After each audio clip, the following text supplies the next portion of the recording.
You already love your cat. That part isn't the question. But here's something most cat owners never find out: your cat might not actually know it. Not because you're doing anything wrong, but because cats and humans speak completely different love languages. And if you're not speaking your cat's, everything you do to show affection might be landing like a message in a language they can't quite read. Here's what surprised me when I looked into the research. Most of the things humans do to show love to cats, picking them up, going in for big face kisses, following them around the house, are things that, from a cat's perspective, signal pressure, not warmth. And the things that actually register as deep affection, most people never think of them. By the end of this video, you'll have 7 specific things you can do every single day that your cat will recognize in their own language as love. The bond between humans and cats goes back at least 10,000 years. But here's the thing: cats didn't evolve to live with us the way dogs did. Dogs were domesticated to work alongside humans, to follow commands, to read our faces, to seek our approval. Cats came inside on their own terms. They followed the grain stores because grain stores meant rodents. The arrangement was mutual, but it was never about obedience. That matters because it means when your cat chooses to be with you, when they curl up near your feet, or sit across the room just to be in the same space, that's not a trained behavior. That's a decision. A 2019 study from Oregon State University found that the majority of cats, when given a free choice, prefer human social interaction over food, over toys, and over scent. Most cats prefer you to food, but only if you know how to speak to them.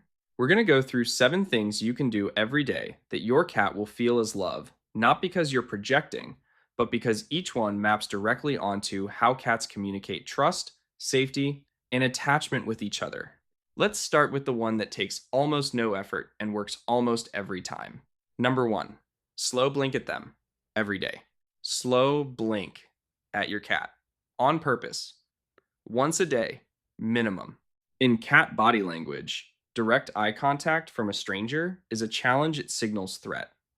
But a slow, deliberate blink with soft, half closed eyes, that's the opposite. It's what cats do with individuals they trust completely. It's the feline equivalent of saying, "I'm not a danger to you, and I feel safe with you," in a single gesture. Researchers at the University of Sussex confirmed this in a 2020 study.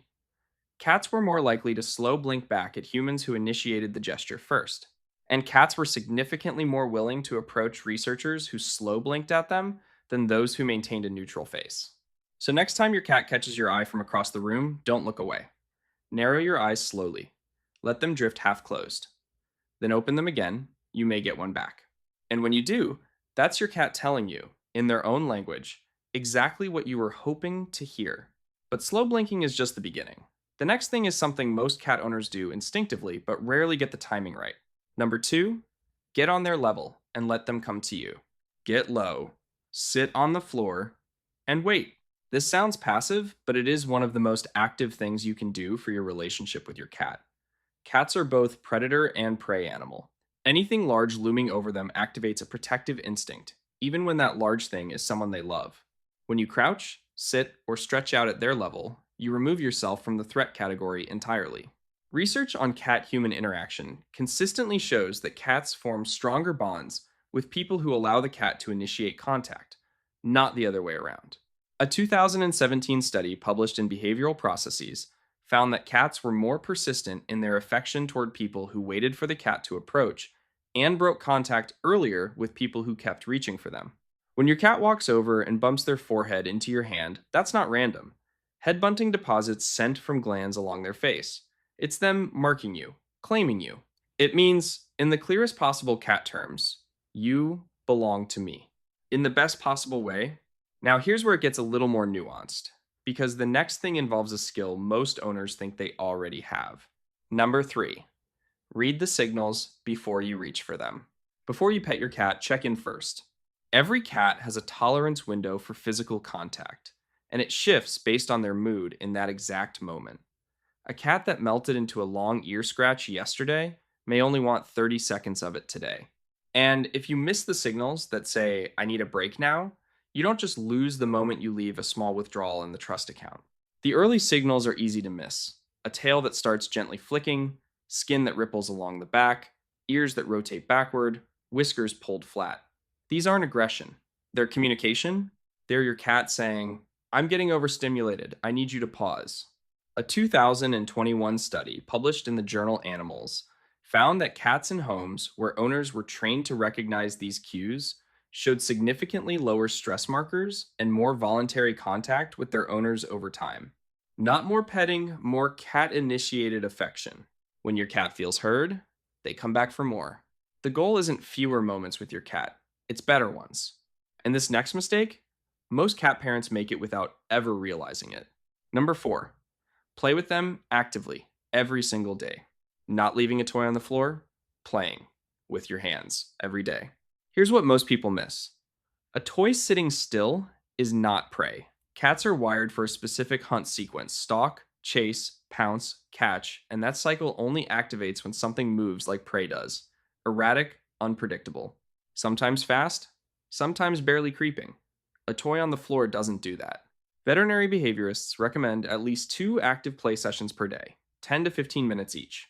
Not just for exercise, but because interactive play is one of the primary ways cats build trust with a companion.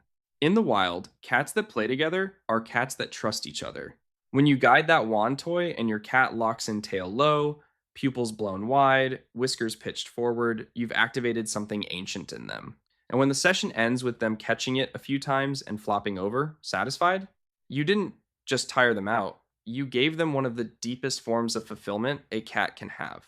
If you're the kind of person who actually wants to understand your cat, and you clearly are, or you wouldn't still be here, it would mean a lot if you'd hit subscribe. We put out videos like this every week. Real science, explained in a way that actually makes sense for the cat you already love. Number five, groom them, even for just 2 minutes. Brush your cat, 2 minutes, every day. Cats that are bonded siblings from the same litter, cats that grew up together, groom each other. It's called allo grooming, and it goes far beyond hygiene.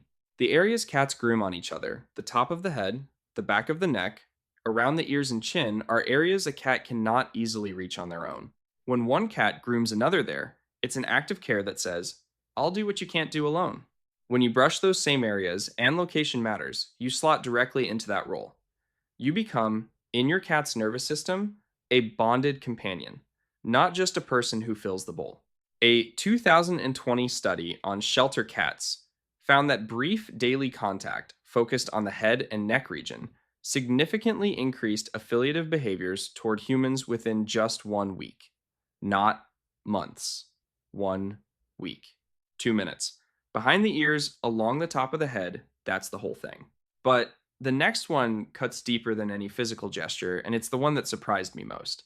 Number six, stay present without demanding anything from them.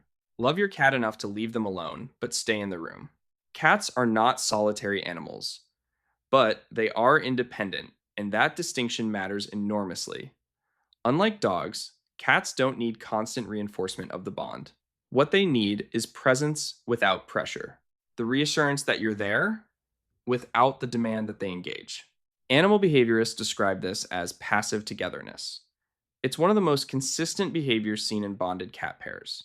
They rest in the same space, not always touching, not always interacting, just there, together. When you sit in the same room as your cat and do your own thing work, read, watch something without calling them over or reaching for them, you're speaking the language of bonded companionship. You're saying, I don't need anything from you right now. I'm just here. Over time, that consistency, that reliable, pressureless presence, becomes the foundation of a trust that no single gesture can build alone. Which brings us to the last one, and honestly, it's the one that moved me most when I first learned about it. Number seven, talk to them in a warm, consistent voice every day. Talk to your cat, daily, softly, without needing a reason. This isn't just endearing, it's functional.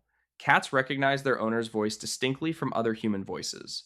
A 2022 study from Paris Nanterre University found that cats showed measurable behavioral responses: ears rotating, pupils changing, activity shifting when they heard their owner's voice specifically, compared to a stranger's voice saying the exact same words.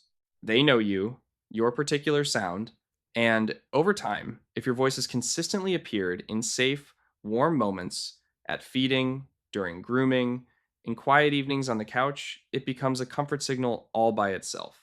The sound of you comes to mean safe, calm, home.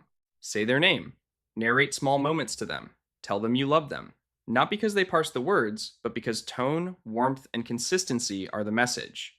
And across thousands of ordinary moments, your voice becomes woven into their sense of what safety feels like. You become, quite literally, part of their felt sense of home. So here's what you actually came for: 7 things. A slow blink across the room, getting down to their level and waiting, reading their signals before you reach for them, playing with full intention every single day, brushing the spots they can't reach themselves, staying in the room without needing anything in return, and talking to them consistently, warmly, in the voice they already know means safe. None of these require money. None of them take more than a few minutes. But together, they form a language your cat can actually understand. A language that says, I see you for who you are. I respect how you work, and I love you in a way that makes sense to you. Your cat already knows you're there. Do these 7 things, and they'll know exactly why that matters. If you want to understand even more about how cats form attachments and what makes some bonds go deeper than others, I made a video on the science of feline bonding that I think you'll find just as surprising. It's right here when you're ready.